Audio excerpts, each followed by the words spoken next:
আমার ছোট্ট বাচ্চা, আমার মিত্তি বাচ্চা বেরু বেরু হয়ে গেছে।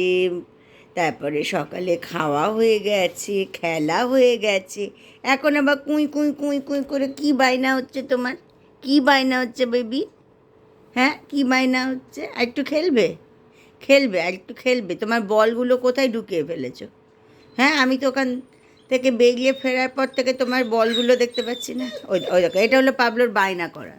দেখছো, এখন বায়না করছে, মানে আর একটু খেলবে, এটা বোঝাতে চাইছে। আর একটু খেলবে, আর একটু খেলা করবে। এইমাত্র ঘুরিয়ে নিয়ে এলাম।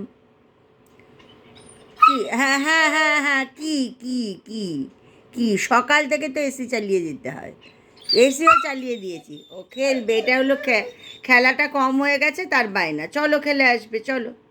এই যে এসেই দিদাকে ধরেছে, এসেই দিদা সারাক্ষণ আমার মার পেছন পেছন ঘুরছে কদিন ধরে। ওই দেখো, আচ্ছা কী করবে, কী করবে? ম্যাক্সিটাকে চেটে চেটে ভিজিয়ে দেবে। আমার মাকে এডি অয়েল মাখে, সেই এডি অয়েলের গন্ধটাও খুব ভালো লাগে, ওই জন্য ওরকম। দিদাকে হাঁটতে চলতে দে, সারাক্ষণ লেগে আছে পেছনে, বুঝছো? চেটে চেটে ম্যাক্সিগুলো ভিজিয়ে দিচ্ছে।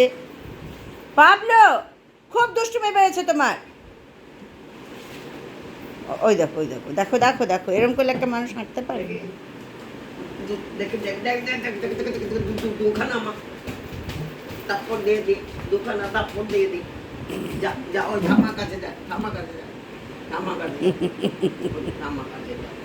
শুয়ে পড়েছিল, হঠাৎ মনে হলো আর একটু দুষ্টুমি করা বাকি আছে, চলে এলো।